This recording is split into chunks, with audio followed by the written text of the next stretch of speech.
Update tayo ngayon guys. May ipapaabot si kaibigan. Tungkol po ito sa kalamidad na nakita po nila nung isang araw na nabuo. Sana po ay hindi talaga tuluyang mabuo ito mga ito. Sana matutunaw pa ito.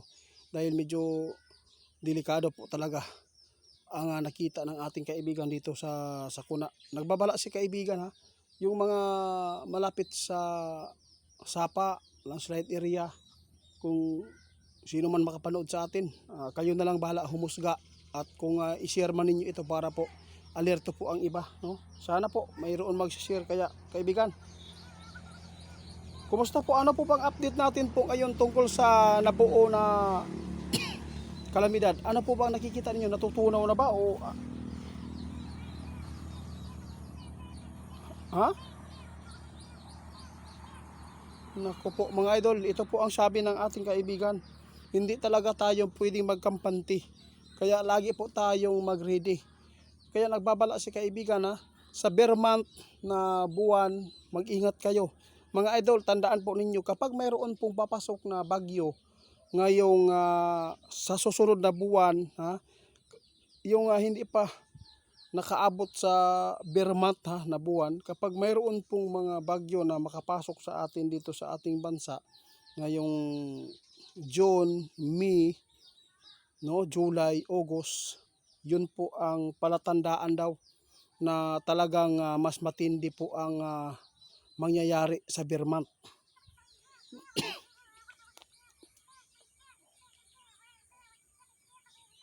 Salamat. Yun po ang sabi ni Linyo.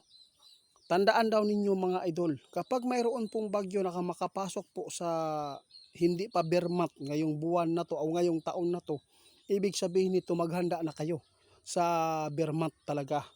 Maraming mapapahamak na mga tao kapag ito po ang sign na to mga idol, dahil po posibleng sunod-sunod ang papasok na kalamidad sa bare month tulad po ng baha at sa pamamagitan po ng bagyo.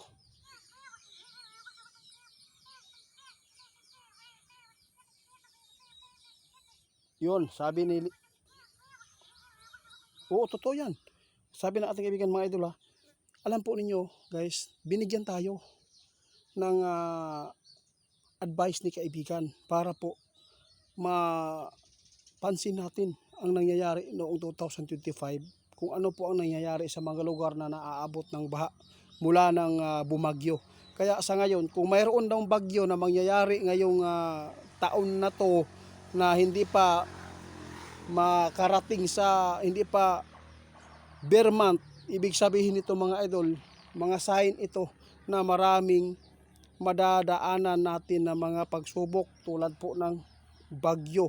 Kaya ipinapaabot ni kaibigan sa bare month at sa inangat ng Pasko mga idol, paghandaan po ninyo.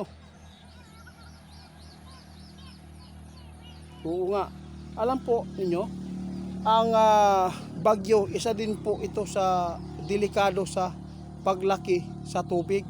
Kasi hindi naman po talaga porket may bagyo, hindi umulan, uulan talaga yan. Kaya depende po sa inyo mga idol kung paniwalaan po ninyo. Pero nangyari na po ito, naranasan na po ninyo. Siguro noong nangyari po yung bagyo na doon na po talaga sa bubong nakikita sa social media ang mga tao na umaakyat. Kung simba ko pag natumba yung bahay, ano kayang mangyayari sa inyo? Diba? Tama. Sinabi ni Linyo, may saktong pag-iisip tayo. Pwede tayo makahanap ng mga lugar na safety na hindi naaabot sa baha. Kasi ang baha mga idol, pwedeng kumitil ng buhay yan. Okay lang kung magaling kang lumangoy. Oo nga, tama no. Kahit gaano ka pa kagaling lumangoy mga idol, talagang may masama talagang mangyayari pa rin. Hindi lang bagyo ang ating babantayan, at hindi lang bagyo ang babantayan ng ating kaibigan at ang lindol, no? Ingat sa mga disgrasya. Sunog guys, paki-report ni Ghost Hunter 88 Fans 2.0, scammer yan ha. Ginamit niya yung mukha natin at video para lang makapang-scam. Kaya sa lahat po na makapanood sa atin, yung mga ipinapaabot ng ating kaibigan, kayo na lang bahala maghusga. Alam kong marami na po talaga tayo mga supporters na mga diehard na wala dahil po alam kong may iniisip sila na hindi maganda po sa ating kaibigan. O baka nadala sila, sabi ng iba, tao man yan. Kahit,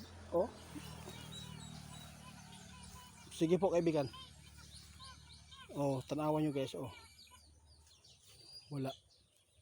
Sino po yung nagbabas sa atin din? May nakita ba kayong tao dito? Ito po ang sabi ng ating kaibigan. Kayo na lang bahala mag-usap sa kami. Gumawa lang kami po ng ikakabuti ninyo. Kaya hanggang dito na lang muna mga idol. At maraming salamat sa inyong mga suporta kaibigan. Okay kaibigan, salamat. Si kaibigan umalis na. Hanggang dito na lang mga idol. Ingat tayo mga idol. Dahil si kaibigan hindi pa sure na matutunaw itong nabuong kalamidad. Hanggang ngayon binabantayan pa rin nila.